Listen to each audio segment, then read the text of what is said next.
മഴത്തോരു മുൻപിലെ പുത്തൻ പ്രമോ വിശേഷങ്ങളിലേക്ക് ഏവർക്കും സ്വാഗതം. അങ്ങനെ ഗംഗാധരൻ വൈജയുടെ കാരണത്തിട്ടിച്ച് നല്ലൊരടി കൊടുക്കുന്നുണ്ട്.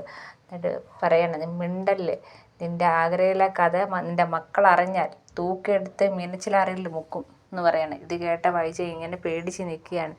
പിന്നെ ഗംഗാധരനും മാലതിയും കൂടെ വന്ന് നമ്മുടെ അലീൻ്റെ അടുത്ത് പറയാണ്, നിന്നെ ഒരു സെർവൻ്റായിട്ടോ ഹോം നേഴ്സായിട്ടോ അല്ല ഞങ്ങൾ കാണുന്നത്, വൈജയുടെയും ബാലചന്ദ്രൻ്റെയും മൂത്ത മകളായിട്ടാണ് കാണുന്നതെന്ന് പറയാണ്.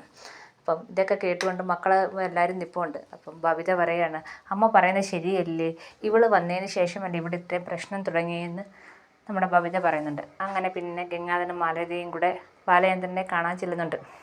അപ്പോൾ ബാലചന്ദ്രൻ പറയുക, ഇനിയൊന്നും നോക്കാനില്ല, ചുട്ടുപഴുത്ത ഹൃദയമായിട്ടിരിക്കുന്നൊരു മനുഷ്യനാണ് ഞാൻ.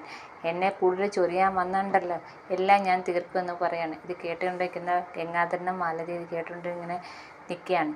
ഇതൊക്കെയാണ് ഇന്നത്തെ പ്രൊമോയിൽ കാണിച്ചിരിക്കുന്നത്. പ്രൊമോ എല്ലാവർക്കും ഇഷ്ടപ്പെട്ടെങ്കിൽ സബ്സ്ക്രൈബ് ചെയ്യണേ.